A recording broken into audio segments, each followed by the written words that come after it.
I'm not going in to demand the Prime Minister's resignation. I support the Prime Minister. I have done since he was elected leader of the Labour Party. I didn't vote for him in the leadership election, but I did support him from the moment he was elected, and I supported him all the way through at points when he did things that no one thought was possible. They didn't think he could turn around the Labour Party. He did. They didn't think he could win a general election. He did.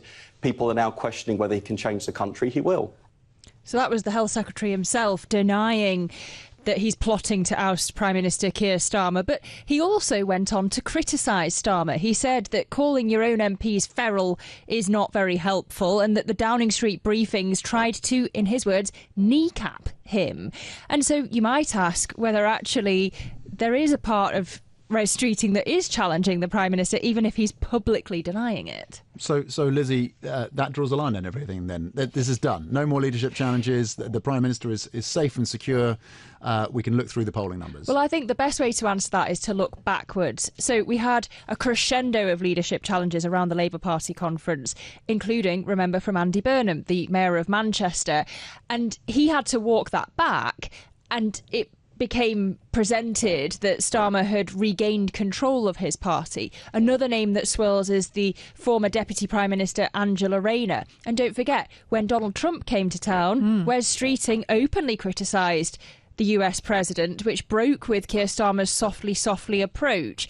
And so the leadership challenges are nothing new, and they seem to continue, at least according to Alex Wickham, our political editor, and what he's been hearing in Downing Street, that Streeting's team is plotting a challenge behind the scenes.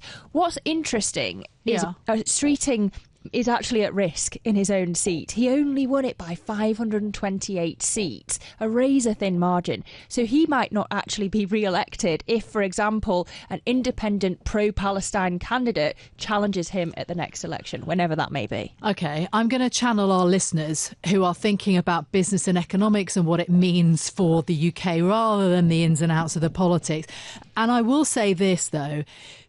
I'm looking at the manifesto that the Labour Party published before the election, which is only 16 months ago. Basically, the first paragraph: this election is about change, a chance to stop the endless conservative chaos that has directly harmed the finances of every family in Britain. That is the opening line. This is what the Labour Party wanted to deliver: better economic circumstances. Surely it's going to worry investors if there's political uncertainty. And that's Starmer's team's argument. Who can forget the political instability under Boris Johnson, Liz Truss, Rishi Sunak? That's exactly what Starmer said he would end by becoming Prime Minister. It's interesting, isn't it, that all of this is happening just weeks before a budget as well. And it could be so unpopular if, you referred to the manifesto, the Chancellor Rachel Reeves breaks that and raises income tax, as there is so much speculation she will. But interestingly, our economists just this morning say if Reeves can get setting aside a bigger fiscal buffer past Parliament, then the 10-year gilt yield could fall as much as 50 basis points. That would be a £6 billion reduction in debt interest payments by the end of the decade. If Labour, under Starmer and Reeves, can get this budget through and then they get the markets behind them, perhaps that could save Starmer all the way to the next election. And we have a reminder of how the markets are watching the political shifting sands in the UK, with the gilt markets underperforming other sovereign debt across Europe and certainly the US today, with yields up between 1 to 2 basis points. Not major moves, but it is there, and the gilt markets are standing out. It's not quite what we saw when Rachel Reeves cried in Parliament. You'll remember that, because the bond vigilante is seeming to rush to her defence. And this is the point that the Prime Minister is going to be leaning into. We did have unemployment data yesterday, 5% unemployment in the UK today, and that led to a big rally in gilts as markets started to say, OK, hang on, the BOE is going to cut in December. Today, question marks over that data, Lizzie? Yeah, it wasn't just traders who seized on that data. It was also opposition politicians, of course. This 5% unemployment figure, the highest since the pandemic.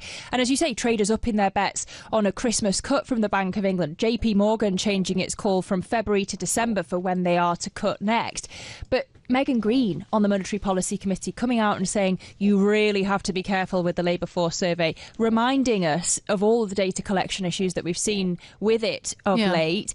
And remember, the tax rises by the Chancellor at the last autumn budget have been blamed for putting the squeeze on employers, creating unemployment. Well, Green says, actually, if you look at the high frequency data, the brunt of that is behind us.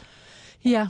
I think it's very interesting. And that idea of trust in data, trust in the Office for National Statistics, it is a theme that I see a lot of writers, a lot of thinkers in the UK are talking about, including Bloomberg's own Rosa Prince, our opinion columnist.